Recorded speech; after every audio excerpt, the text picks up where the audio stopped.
জুমার দিনে দুইটা ওয়াক্ত আছে। কয়টা? দুইটা ওয়াক্ত। উলামায়ে কেরামের ইস্তেহাদ, হাদিসে আছে একটা সময়, হাদিসে আছে একটা সময়। উলামায়ে কেরামের সালাফের ইজতিহাদ যে এটা দুটো হতে পারে, মানে এই সময়ও হতে পারে, এই সময়ও হতে পারে।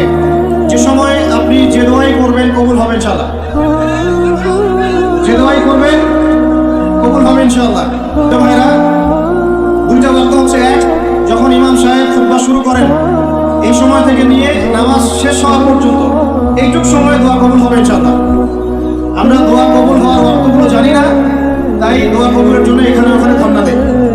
অথচ জুমার দিনে আল্লাহ পাক আপনার দোয়া কবুল করার জন্য একদম হাজির। জুমার দিন যখন খুতবা শুরু হবে আপনি দোয়া করা শুরু করবেন মনে মনে। আর খুতবার দ্বিতীয় অংশে ইমাম সাহেব দোয়া করেন, খুতবার দ্বিতীয় অংশে ইমাম সাহেব দোয়া করেন, আমরা বুঝি না বলেই দোয়ায় আমিন পর্যন্ত বলি না। কি বলি না? এই হচ্ছে আমাদের জেনারেশনের অবস্থা। আমরা জানিও না যে কোনটা দোয়া। বাংলাদেশের 90% মানুষ জেনারেল ব্যাকগ্রাউন্ডের, তাদের মধ্যে বেশিরভাগ মানুষই জানে না যে কোনটা দোয়া হচ্ছে। আরেকটা কথা হচ্ছে, এগুলো যে দোয়া, এটা যদি মসজিদ কমিটিও জানতো, আমার ধারণা ইমাম সাহেবের চাকরি থাকতো না। না বুঝে ঠিক বলছেন।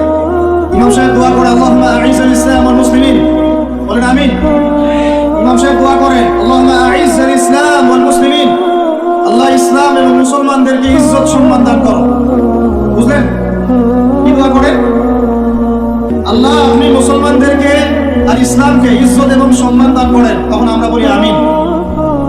ওয়া আযিল্লাশ শিরকা ওয়াল মুশরিকিন, আল্লাহ শিরক এবং মুশরিকদেরকে আপনি জিল্লতি দেন, ধ্বংস করেন।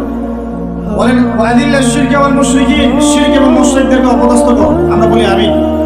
ওয়া দাম্মির আ'দা'আদ-দ্বীন, আল্লাহ তোমার দ্বীনের শত্রুদেরকে তুমি শায়েস্তা করো। আমরা বলি কি? আমিন।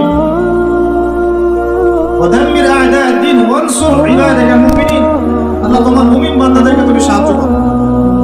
ইমাম সাহেব বলেন আল্লাহুম্মা উনসুর মান নাসারা দীন মুহাম্মদ সাল্লাল্লাহু আলাইহি ওয়াসাল্লাম, ও আল্লাহ মুহাম্মদ সাল্লাল্লাহু আলাইহি ওয়াসাল্লামের দ্বীনকে যারা সাহায্য করে তুমি তাদেরকে সাহায্য করো। আমরা বলি কি? আমিন। ওয়া খাযুল মান খাযালা দীন মুহাম্মদ সাল্লাল্লাহু আলাইহি ওয়াসাল্লাম, আল্লাহ যারা নবীর দ্বীনের সাথে দুশমনি করে তাদেরকে আল্লাহ তুমি ধ্বংস করো। আমরা কি বলি? এখন বলেন এই দোয়ার অর্থ যদি বাংলাদেশের সবাই বুঝতো, তাহলে কি ইমাম সাহেব দোয়া করার সময় আমরা চুপ করে বসে থাকতাম, মোবাইল টিপতাম, একে অপরের সাথে গল্প করতে পারতাম মসজিদে? আর ইমাম সাহেবেরও কি চাকরি থাকতো? ইমাম সাহেবেরও চাকরি থাকতো? উনি বলছেন আল্লাহ ইসলামের দুশমনদেরকে ধ্বংস করেন, ইসলামের দুশমনদেরকে ধ্বংস করেন। আর কমিটিতেই বসে আছে তাগুত। সে যদি জানতো যে দোয়ার অর্থ কি, তাহলে তো চাকরি থাকতো না। শোনেন, ওয়াজ নসিহত অনেক শুনবেন, শুনেছেন জীবনে, যতক্ষণ পর্যন্ত আমরা তাগুতের সাথে কুফরি করতে পারছি না আর আল্লাহর সামনে আত্মসমর্পণ করতে পারছি না, ততদিন পরিপূর্ণ মুসলমান হতে পারি নাই। আমি রেফারেন্স দিয়ে কথা বলছি। আল্লাহ পাক সূরা বাকারায় আয়াতুল কুরসি নাযিল করেছেন 255 নম্বর আয়াত। কত নম্বর? যেটা প্রত্যেক ফরজ নামাজের পরে পড়তে হয়, ঘুমানোর আগে পড়তে হয়, এবং এটা আপনাকে হেফাজত করবে। আল্লাহ পাকের রহমতে একজন ফেরেশতা আপনাকে প্রোটেক্ট করবে। ঠিক তার পরে একটা পড়ে দেখছেন কখনো? আয়াতুল কুরসি কয়জন পড়েছেন? আপনার এর পরের একটা কয়জন পড়েছেন? এই দেখেন আপনার আয়াতুল কুরসির পরের আয়াতটা শুনেন। আল্লাহ পাক বলছেন বা'দা আউযু বিল্লাহি মিনাশ শাইতানির রাজীম লা ইকরাহা ফিদ-দীন, দ্বীনের মধ্যে কোনো জবরদস্তি নাই। কি নাই ভাই? দ্বীনের মধ্যে কোনো জবরদস্তি নাই। ক্বাদ তাবায়্যানা রুশদু মিনাল গায়, মানে সত্য মিথ্যা, আলো অন্ধকার, হক বাতিল স্পষ্ট হয়ে গেছে। যেটা হেদায়েত আর যেটা গোমরাহি এটা স্পষ্ট হয়ে গেছে। স্পষ্ট হয় নাই? তারপরে আল্লাহ বলছেন মান ইয়াকফুর বিত-তাগুতি ওয়া ইউমিন বিল্লাহ ফাকাদ ইসতামসাকা বিল উরওয়াতিল উযকা। এই আয়াতটা তো আমরা অনেকে জানি না। আল্লাহ পাক বলেছেন মান ইয়াকফুর বিত-তাগুত, যে বা যারা তাগুতকে অস্বীকার করলো বা তাগুতের সাথে কুফরি করলো, ওয়া ইউমিন বিল্লাহ, এবং আল্লাহর প্রতি ঈমান নিয়ে আসলো, ফাকাদ ইসতামসাকা বিল উরওয়াতিল উযকা, সে ব্যক্তি একটা শক্ত রশি আঁকড়ে ধরলো, লাম ফিসালা লাহা, যেটা কখনো ছিঁড়ে যাবে না ইনশাআল্লাহ। আর আল্লাহ পাক এই আয়াতে বলেছেন আপনাকে তাগুতের সাথে কুফরি করতে, কার সাথে? তাগুতের সাথে কুফরি করতে এবং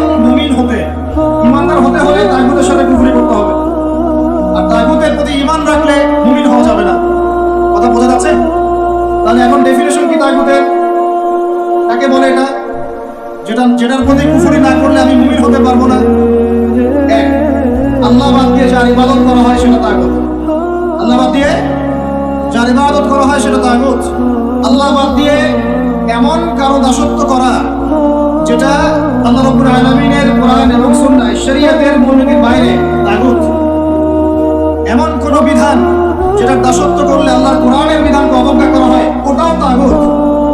এমন কোন সিস্টেম যে সিস্টেমটা আল্লাহ এবং তার রাসূলের বিধান মোতাবেক চলে না, গায়রুল্লাহর বিধান মোতাবেক চলে, ওটাও তাগুত। আমার কথা কি বলা যাচ্ছে? ভয় লাগতেছে? তাগুতের সাথে কুফরি না করতে পারলে মুমিন হতে পারবে। এখন চট্টবটম সব তাগুত, চট্টবটম সব তাগুত। আমাদের উচিত ইসলামের মধ্যে এই আয়াতের অনুযায়ী আমল করা। আল্লাহ পাক বলেছেন উদখুলু ফিস সিলমি কাফা, তোমরা পরিপূর্ণরূপে ইসলামে প্রবেশ করো, আংশিক প্রবেশ করো না ভাই। আংশিক ইসলামে প্রবেশ করো না, পরিপূর্ণ ইসলামে প্রবেশ করো। আমরা এখন পর্যন্ত নামাজও পড়ি, সুদও খাই, আমরা এখন পর্যন্ত নামাজও পড়ি, বেপরদায় চলি, নামাজও পড়ি, বছর বছর হজ উমরাও করি, মাঝে মাঝে দান সাদাকা করি, কিন্তু যাকাত দেই না। আমরা আল্লাহর বিধানের কথা বলি, মুখে কালিমা লা ইলাহা ইল্লাল্লাহর কথা বলি ঠিকই, কিন্তু অন্যায়ভাবে মানুষের উপর জুলুম করতেই আছি। আমরা লা ইলাহা ইল্লাল্লাহ বলি ঠিকই, তারপরেও লা ইলাহা ইল্লাল্লাহর একটা বিধানও বাস্তবায়ন করি না। বাস, এখন কতটুকু মুমিন আছি আর কতটুকু মুসলমান আছেন, আর এই প্রোটেস্ট্যান্ট ভার্সন ইসলাম পালন করলে কি ফায়দা হবে এটা আপনি বুঝতে চেষ্টা করুন।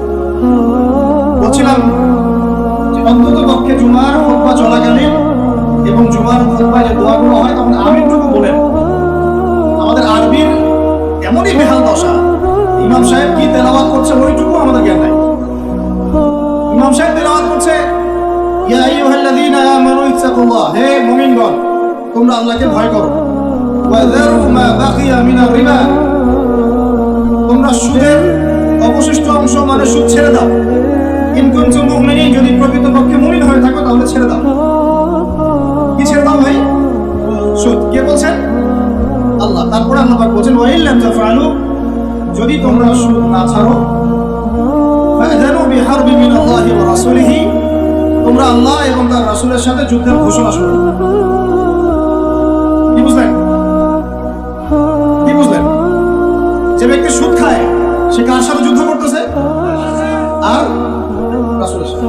যে ব্যক্তি সুদ খায় সে আল্লাহর সাথে যুদ্ধ করে, রাসূলের সাথে যুদ্ধ করে। মুসল্লি যারা দাঁড়িয়ে আছে, ইমাম সাহেব তেলাওয়াত করছে এই আয়াতটা, মুসল্লি হাই উঠাচ্ছে, হাই। এই হলো আমাদের আরবির অবস্থা। কোরআনের যে ক আমরা জানি না, এটা তার অবস্থা। এই জন্যই বাংলাদেশের মতো জায়গায় যারা 1.5 মিনিটের খুতবা দিতে 30টা ভুল করে তারাও শায়েখ হয়ে বসে আছে। 1.5 মিনিটের খুতবা, খালি ইন্নাল হামদুলিল্লাহি নাহমাদুহু ওয়া নাস্তাঈনুহু ওয়া নাস্তাগফিরুহু ওয়া নু'মিনু বিহি ওয়া নাতাওয়াক্কালু আলাইহি বলতে থাকতে হবে। 1.5 মিনিট লাগে, এর মধ্যে 30টা ভুল হচ্ছে। ভুলগুলো এমন যে একটার সাথে একটার অর্থ এত পার্থক্য হচ্ছে আসমান আর জমিন। বুঝেন? সূরার ফজিলত শুনেছেন, সূরা ভাষায় পড়বেন না।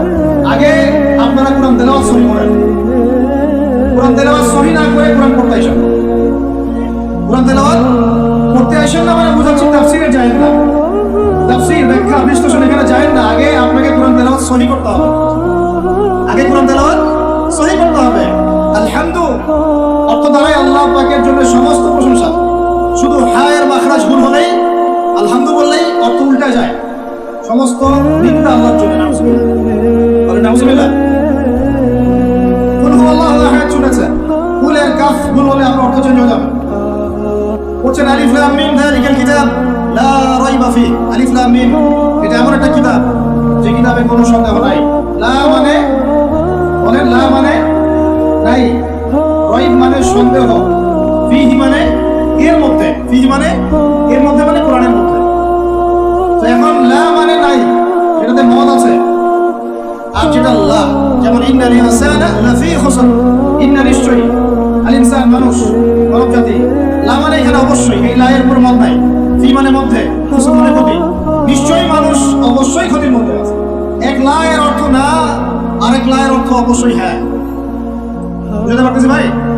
এক লায়ের অর্থ বলেন না, আরেক লায়ের অর্থ অবশ্যই হ্যাঁ। এখন আপনি যদি পড়েন যালিকাল কিতাব লা রাইবা ফিহি, কি অর্থ দাঁড়ায়? আপনি অর্থ করেন দেখি কি অর্থ দাঁড়ায়? এইটা এমন একটা বই নাউজুবিল্লাহ, যে বইয়ের মধ্যে অবশ্যই আস্তাগফিরুল্লাহ, কি হলো এটা? কুফর, ঈমান থেকে। কুল ইয়া আইয়ুহাল কাফিরুন, বলো হে কাফের সম্প্রদায়, লা আ'বুদু মা তা'বুদুন, আমি তার ইবাদত করি না যার ইবাদত তোমরা করো। লা আ'বুদু, এখানে মত আছে, লা আ'বুদু, আমি ইবাদত করি না, মা তা'বুদুন, যার ইবাদত তোমরা করো। এটা ঈমান কি না? ঠিক আছে তেলাওয়াত। এখন যদি নাম চেঞ্জ করে দেন, যদি বলেন যে লা আ'বুদু মা তা'বুদুন, কি অর্থ হবে? মানুষ তো বোঝেই না যে তাসাআলুনা বিহি ওয়াল আরহাম বলছেন, তাসআলুনা বিহি ওয়াল আরহাম এর অর্থ কি? বিসমিল্লাহির রহমানির রহিম বলছে কি? বিসমিল্লাহির রহমানির রহিম। আমার কথাগুলো মন দিয়ে শুনেন। ইসলাম কায়েম করতে পারবেন না যতদিন আপনি কোরআনওয়ালা হচ্ছেন না। কথা বুঝতে পারেন নাই? ইসলাম কায়েম করতে পারবেন না যতদিন কোরআনওয়ালা হচ্ছেন না। আর কোরআনওয়ালা, হাদিসওয়ালা, সুন্নতওয়ালা ততদিন হতে পারবেন না যতদিন বিশুদ্ধ করে তেলাওয়াত করা শিখছেন। আমাকে একজন সাহাবী দেখাবেন, একজন সাহাবী যিনি কোরআন তেলাওয়াত করতে পারতেন না। আছে? আছে? এমন একজন তাবেঈ দেখান যিনি কোরআন তেলাওয়াত করতে পারতেন না। এমন একজন তাবেঈ দেখান যিনি কোরআন তেলাওয়াত করতে পারতেন না। আমি আপনাকে বাংলাদেশের কয়েক কোটি মানুষ দেখাতে পারবো ইনশাআল্লাহ, যদি আমাকে অথরিটি দেওয়া হয়, যারা কোরআনের আলিফও জানে না, বাও জানে। এখন আপনি এই জেনারেশনটাকে দিয়ে কি দিন কায়েম করতে চাচ্ছেন বাংলাদেশে? পারবেন? মনে হচ্ছে পারবেন যদি এদেরকে প্রশিক্ষিত করতে পারেন। প্রশিক্ষণটা হবে কিসের প্রশিক্ষণ? আগে ইলমের, তাজকিয়ার, ঈমানের, তারপরে দাওয়াতের, তারপর জিহাদের। কথা বলা যায়? আগে ইলমের, আমলের, তাজকিয়ার, দাওয়াতের, জামাআর, ইমারার, তারপরে জিহাদের, এরপরে কামাতে দেব। ভাই আমাদের সবাইকে আগে বেসিকটা ঠিক করতে হবে। রাজি আছে কি নাই?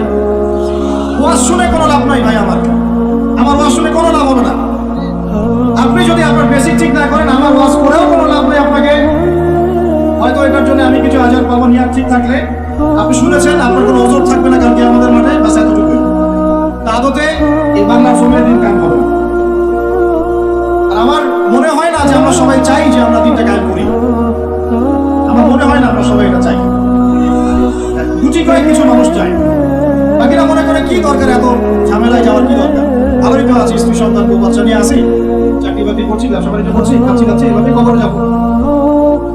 কয়েকজন ফিকির করে যে আমি একটা তাফসীর লিখে যাই, বা একটা বই লিখে যাই, বা আমি অ্যাটলিস্ট কিছু হকের কথা বলে যাই, বা আমি অ্যাটলিস্ট একটা অ্যাসোসিয়েশন ফর্ম করি, দিনের জন্য কিছু করি, বা আমি অ্যাটলিস্ট একটা মসজিদ মাদ্রাসা করে তুলি, বা আমি যুবকদেরকে শিক্ষিত করার জন্য বা দিনের পথে আনার জন্য কোনো ফিকির করি, বা আমি আলেমদেরকে একসাথে করার একটা ফিকির করি। কয়জনের এই ফিকিরগুলো থাকে আসলে? আমরা জানি না আমাদের সামনে জাতিগতভাবে, বৈশ্বিকভাবে, আর এমনিতেই ইউনিভার্সাল কতটুকু সময় বাকি আছে, আমরা এটা জানিও না। হাদিসে অনেক আগেই বলা হয়েছে যে এই দুই আঙ্গুলের ডিস্টেন্স যতটুকু, তোমরা আমার দুই আঙ্গুল দেখো, এই দুই আঙ্গুলের ডিস্টেন্স যতটুকু, আমার আগমন আর কিয়ামতের দূরত্ব এতটুকু। নবীজি অনেক আগে বলেছেন যে আসর থেকে মাগরিব, সময়টার উদাহরণ মিসাল হচ্ছে আসর থেকে মাগরিব। এইভাবে দিন কায়েম হয় না। আমরা যদি দিন সত্যিকার অর্থে কায়েম করতে চাই, আগে বেসিক ঠিক করতে হবে। আজকে রাতে দোয়া কবুল হবে ইনশাআল্লাহ। এখন যেহেতু আমরা একটা জামাতের মধ্যে আছি, আল্লাহর ফেরেশতারা এটা ঘিরে রেখেছেন ইনশাআল্লাহ। আল্লাহ পাক অবশ্যই আমাদের কথা শুনছেন, দোয়া শুনছেন। সবাই আগে দোয়া করি, নিয়াত করি যে এই নামাজের কথাটা আপনার কানে চলে গেল, আজকের পর থেকে কোনোদিনও যেন নামাজ না ছুটে যায়। জোরে বলেন মুজাহিদের মতো। আল্লাহ আমাদের দোয়া আপনি কবুল করুন। আমাদের কারো যেন কখনো এক ওয়াক্ত নামাজ আল্লাহ মিস না যায়। নামাজে আমরা যা পড়বো তা যেন বুঝতে চেষ্টা করি। আল্লাহ পাক আমাদের সবাইকে কোরআন বিশুদ্ধ করে তেলাওয়াত করার তৌফিক দান করেন, এবং কোরআনের ভাষা আরবি শেখার তৌফিক দান করেন। আরবি না শিখে আমরা দাওয়াতের কাছে আসবো না, এবং আমরা সবসময় মুহাদ্দিক ওলামায়ে কেরামের সাথে থাকবো, তাদের সাথে থেকে আমরা দিন শিখবো, তাদের সহমতে থাকবো, তাদের কাছে পরামর্শ করব, তাদের কাছে সিলেবাস করে নিয়ে পড়াশোনা করব, করে নিজের যোগ্যতাকে বাড়াবো ইনশাআল্লাহ। আল্লাহ পাক আমাদের দোয়া যেন কবুল করেন। আমরা সবাই হালাল খাবো আগে ইনশাআল্লাহ, কোনোভাবেই হারাম রিজিকে যাবো না ইনশাআল্লাহ। আল্লাহর সাথে যুদ্ধ করব না, নবীর সাথে যুদ্ধ করব না, সুদভিত্তিক অর্থনীতির সাথে আমাদের যেন কোনো সম্পর্ক না থাকে। যদিও এটা এই বিশ্বে একদম অলমোস্ট ইম্পসিবল, আমি বলছি অলমোস্ট ইম্পসিবল। এই বিশ্বে সুদভিত্তিক অর্থনৈতিক অক্টোপাসের এই চক্রজাল থেকে বের হওয়া অলমোস্ট ইম্পসিবল, কিন্তু একেবারে অসম্ভব নয়। আল্লাহ পাক তৌফিক দেন, আর আমাদের নিয়ে যদি ঠিক থাকে ইনশাআল্লাহ চেষ্টা করলে আল্লাহ পাক রাস্তা দেখাবেন। স্বেচ্ছায় সুদ খাবো না, কারণ নবীজি বলছেন 4 শ্রেণীর মানুষকে আমি লানত করলাম, অভিশাপ। 4 শ্রেণীর মানুষকে আমি অভিশাপ করলাম। 1 শ্রেণী যে সুদ খায়, 1 শ্রেণী যে দেয়, 1 শ্রেণী সাক্ষী থাকে, আর 1 শ্রেণী লিখে রাখে। আপনি যে জবটার জন্য এত ট্রাই করছেন, আলটিমেটলি জবটা এই 4টার কোন একটা দিয়ে করবেন, বুঝতে পারেন না? আলটিমেটলি আপনি যে জবের জন্য ট্রাই করছেন এখন 3টা দেখাকার করে দেখেন কোনো না কোনো ভাবে এই 4টার মধ্যে পড়ে যায় কিনা। পড়ে গেলে আপনার আমার উপরেও নাউজুবিল্লাহ আল্লাহ নবীর লানত অভিশাপ চলে আসবে।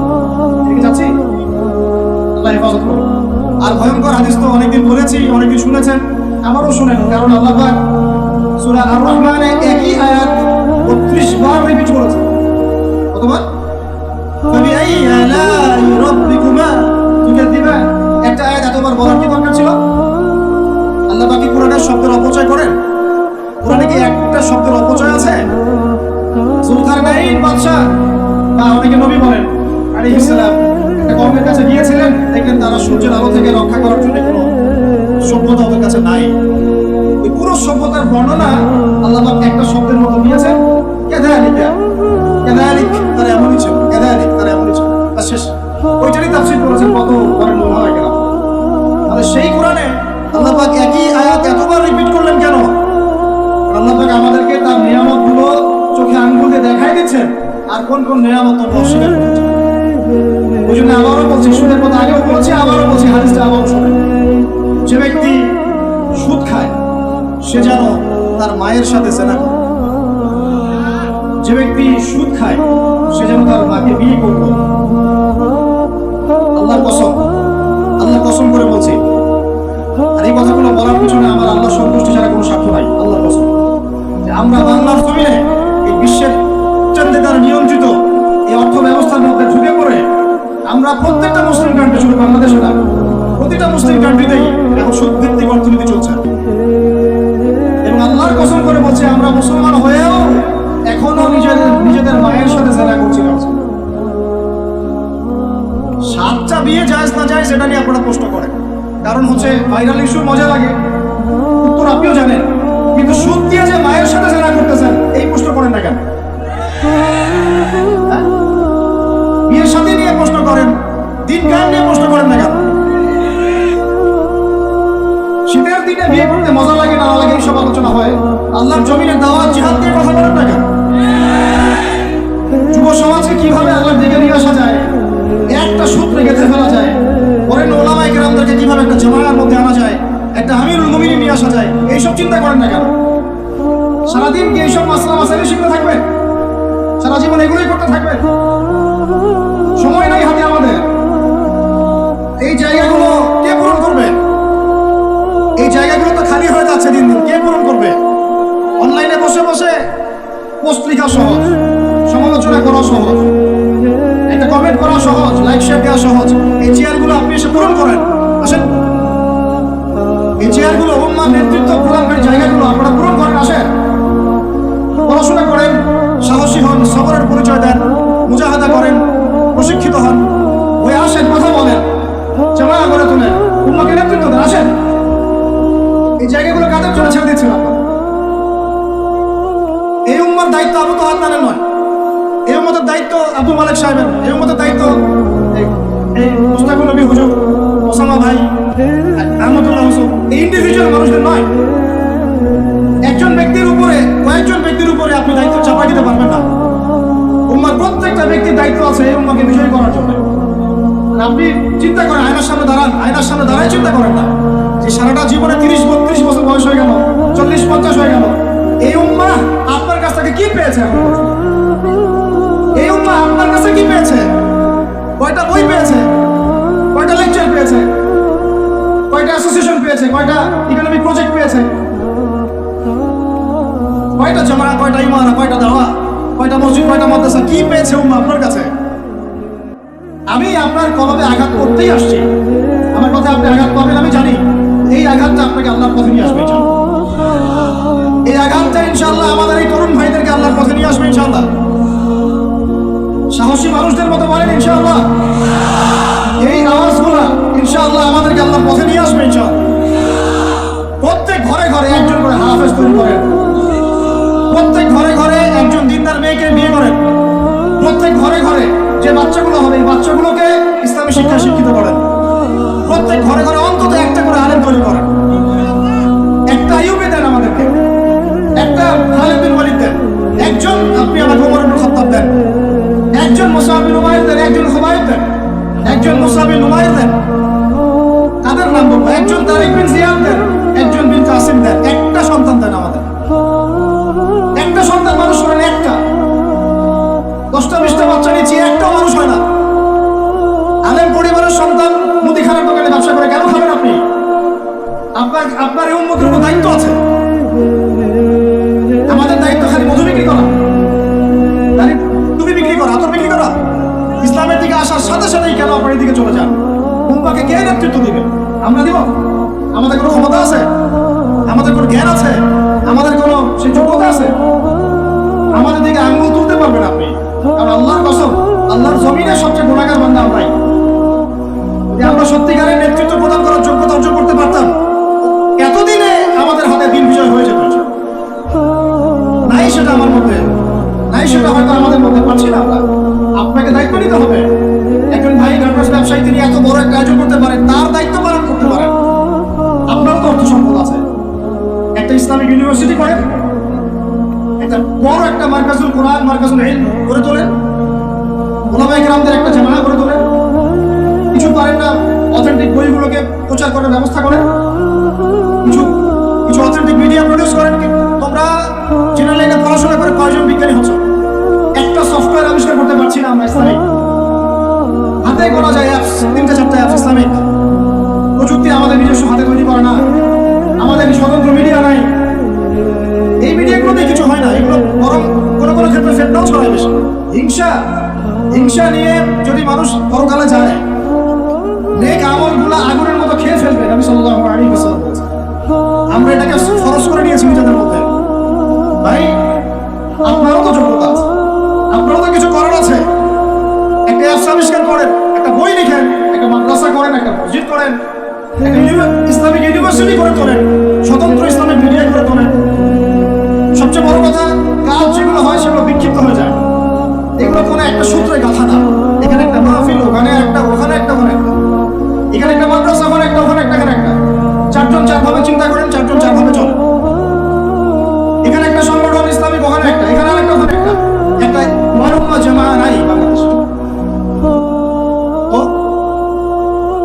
আপনারা বলেন না আমাকে, এই উম্মাকে কিভাবে আমরা বিজয় নিয়ে যাব? আমাকে আপনারা বলেন, ছোটখাটো প্রশ্ন করা বাদ দিয়ে আপনারা আমাকে উত্তর দেন। কিভাবে আপনি এই দুনিয়াতে আল্লাহ পাকের দ্বীন ইসলাম কায়েম করবেন? পথ পদ্ধতি কি আপনার কাছে? কি পথ পদ্ধতি? কিভাবে শুরু করবেন? তারপরে কি? তারপর কি? তারপর কি? তারপর কি? গন্তব্য কোথায়? আর আমি বলি আপনাদেরকে, গন্তব্য কোথায়? আমাদের গন্তব্য কোথায়? আল্লাহর কসম করে বলতেছি, আল্লাহ রাব্বুল আলামিনের কোনো পরোয়া নাই যদি বাংলাদেশে দিন কায়েম না হয়, যদি পাকিস্তানে না হয়, মালয়েশিয়াতে না হয়, এইখানে না হয়, ওইখানে না হয়, আল্লাহর কোনো পরোয়া নেই, কিছু যায় আসে না। কারণ আখিরুজ জামান স্টাডি করলে আপনি পাবেন যে অবশ্যই অবশ্যই নবী ঈসা ইবনে মারইয়াম এই পৃথিবীতে আবার আসছেন ইনশাআল্লাহ, এবং তিনি আসার আগেই মুসলিমদের মধ্যে একজন ত্রাণকর্তা আসবেন। তার নাম মুহাম্মদ। তার নাম কি? মুহাম্মদ। বাবার নামও আব্দুল্লাহ, মায়ের নামও আমিনা। মিল থাকবে বংশের, উঁচু নাক, চওড়া কপাল, নবী সাল্লাল্লাহু আলাইহি ওয়াসাল্লামের চেহারার সাথে সাদৃশ্য থাকবে। মুসলমানদেরকে নেতৃত্ব দিবেন ইনশাআল্লাহ। আমি বলছিলাম আল্লাহ পাকে কোনো পরোয়া নাই, কারণ এই হাদিসগুলো